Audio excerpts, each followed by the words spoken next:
Hello and welcome everybody to Crypto Rosetta. My name is Savage and today we're going to be looking at ETH. Before we jump into the price action, I just want to say thank you for watching. If you're enjoying the content, please smash that like button, hit that subscribe button if you haven't already, turn on those bell notifications so you never miss a video, and leave us some feedback down below. Also in the description you'll find a link to Discord. Come check it out, it is free to join. Been absolutely smashing it with some trades this week, so like I said, come check it out, it is free to join. Okay, so let's get into the update here. So primarily, I am still looking for the potential to find support in this region until we actually lose this 15-16 area and potentially this channel.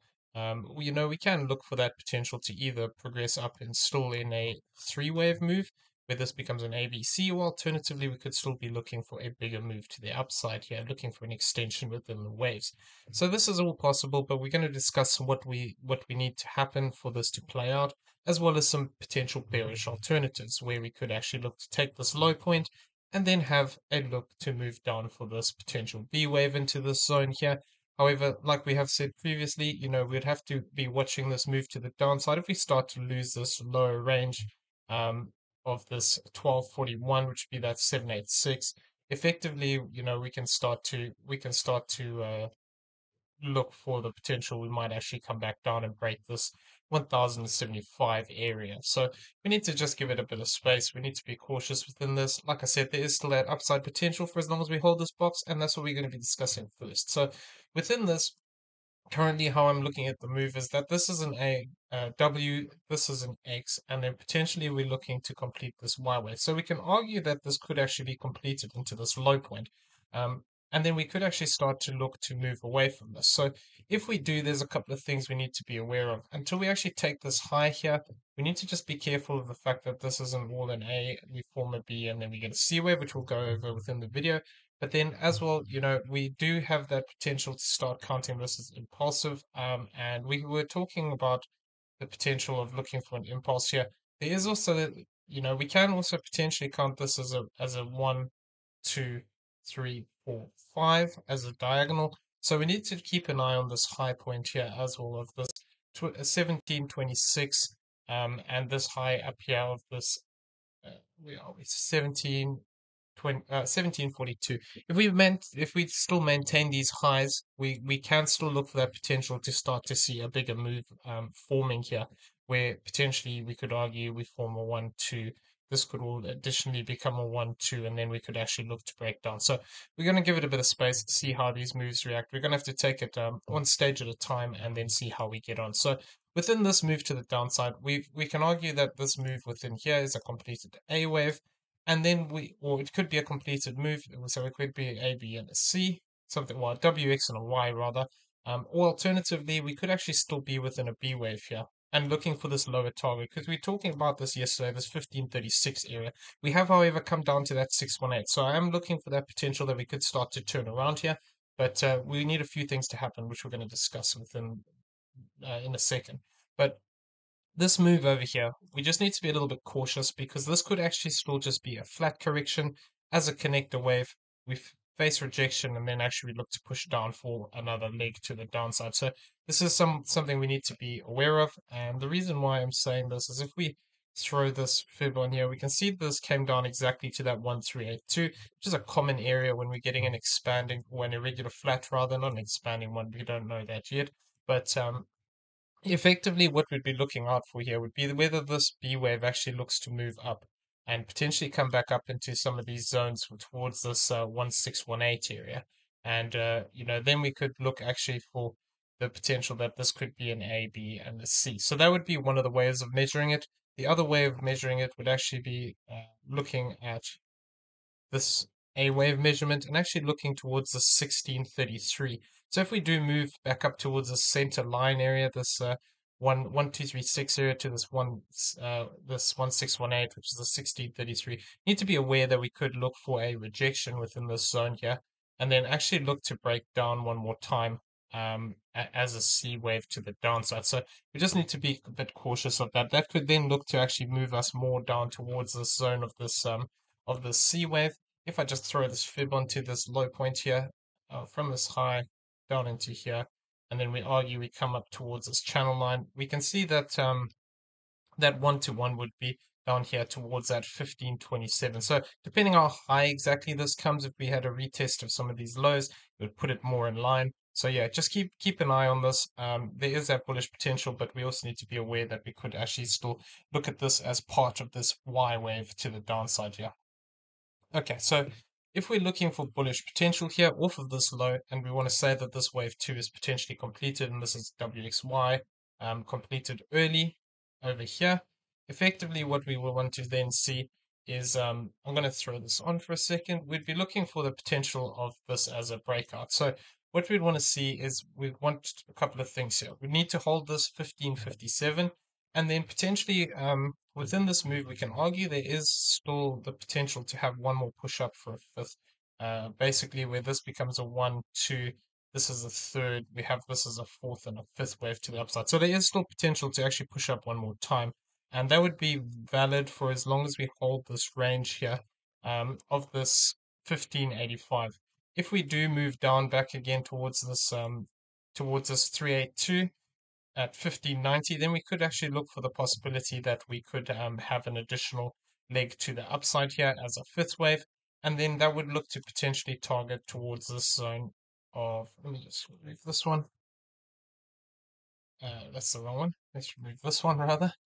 Towards the zone of the 1616 to the 1610 area. So, if we do move up here, it'll be interesting to see if we get a reaction off this high, and then actually look to break down from there. Alternatively, we can argue that potentially this is actually completed here into this high, and we're already forming a wave 2 correction. So if this is going to be a flat, it might be shallow within this retracement zone, and we could only, maybe then we would only look to move down towards this 382. This 236 would be viable as a completed move, as a flat, but we'd really, I'd want to see it come back in line and potentially look to test this zone here. So what I'll be looking out for, if we are looking to move down from this current area, whether we get a push back to the upside here, and then we break down one more time, coming down towards this 0.382 to this 50%. If we do get a deeper breakdown here, then what we'd want to see is another 5-wave structure playing out to the upside. So I've done this, I've taken this fib relationship off lower down here, the 618 retracement, just in case we do actually look to push down a bit lower.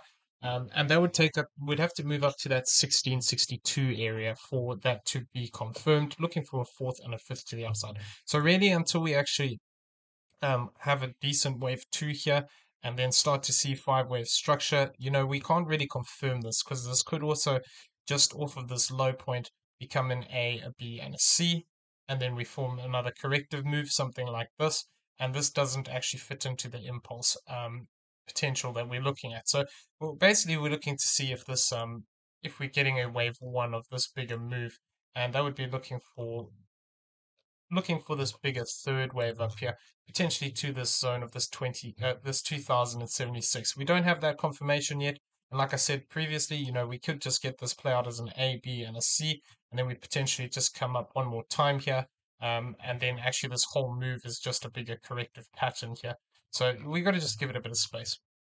Okay, so that's looking for that bullish potential. Really, if we lose this 1557, we'll have to treat this as a flat here, and then we'll be looking for that lower low, and that will be looking towards the lower range of this box area, and potentially that 1-to-1 of this Y wave, which comes in at this 1356, and then the 786 would be lower down here towards this 1516. If we do still find support in here, it is possible still to rally, but we need to be aware of the potential that we could still see something else play out where we have this as a completed A wave. Either it's completed here or it could potentially complete lower down at that Y wave, and then we face rejection again in this zone here of the 1714 to the 1647. So even if we do start to move up here and we do get a bigger move here, something like this, we need to just be aware that this area could still offer us rejection. So we need to see that see this move become quite a nice impulse and start to get good structure. If we just get a 3-wave structure up here, then my primary anticipation would be that we actually look to push down one more time. Depending on where this comes in, will affect the area that we'll be looking at. If we're looking at this as a bigger corrective move.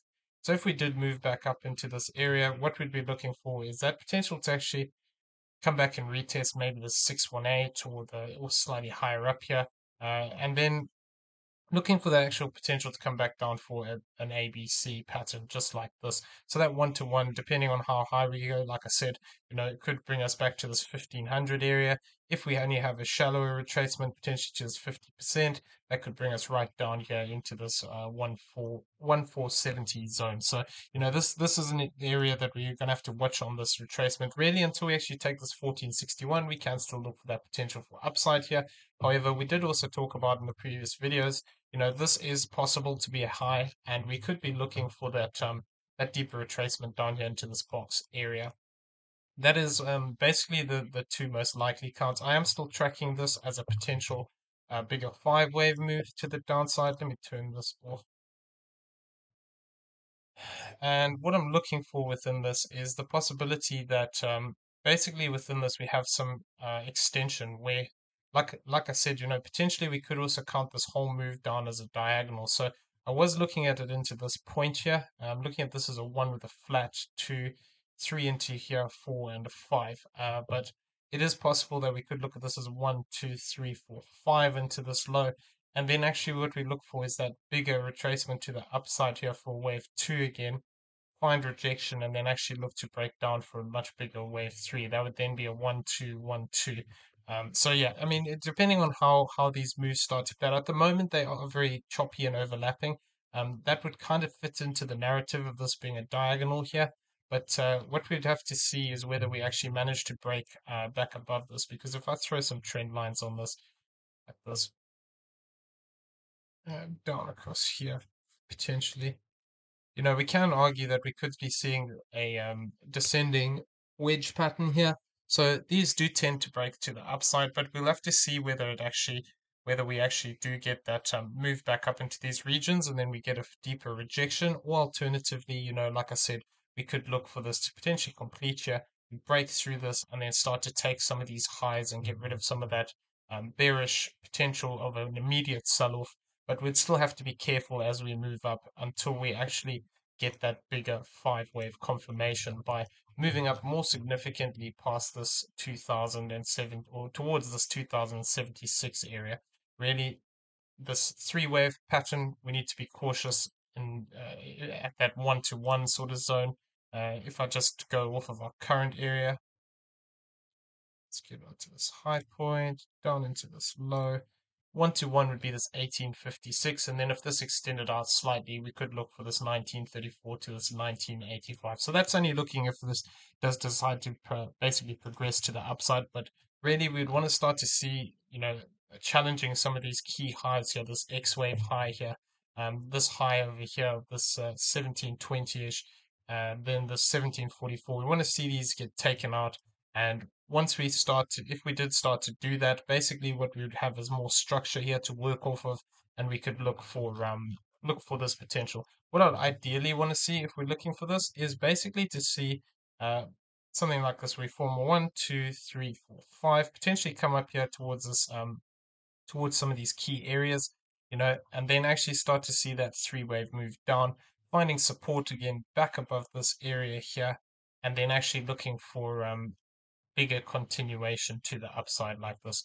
If we fail to get a good wave 1 here and we get a smaller wave 1, we'd have to be careful that it's not going to match with this one and we just get a 3-wave move like this. So that's something we just got to keep an eye on. The size of this structure here would be a good indication of how much potential there is if we do move up into this range, or not. Because if we get a smaller wave 1 here, it is possible we just form that 5-wave move. Like I said, this becomes a A, this becomes a B, and then we still look for that deeper move into these lower zones here, potentially towards this 1448 to this 1192 if we're looking at it as a bigger corrective move here. So I've got to give it a bit of space. Okay, so I'm going to leave the video there. I hope you found it useful. If you did, please smash that like button. Hit that subscribe button if you haven't already. Turn on those bell notifications so you never miss a video. Leave us some feedback down below. Also in the description, you'll find a link to Discord. Come check it out. It's free to join. Once you're in the general chat area, just add mention a member of staff and we'll be happy to help you out with anything you may need. Also in the description, you'll find a link, affiliate links for PrimeXBT and BYBIT, both great exchanges that we use on a regular basis. Check them out if you haven't already. They are great exchanges, and if you use the affiliate link, it does help support the channel. I'm going to leave the video there. Hope you have a great day, everyone. See you in the next one.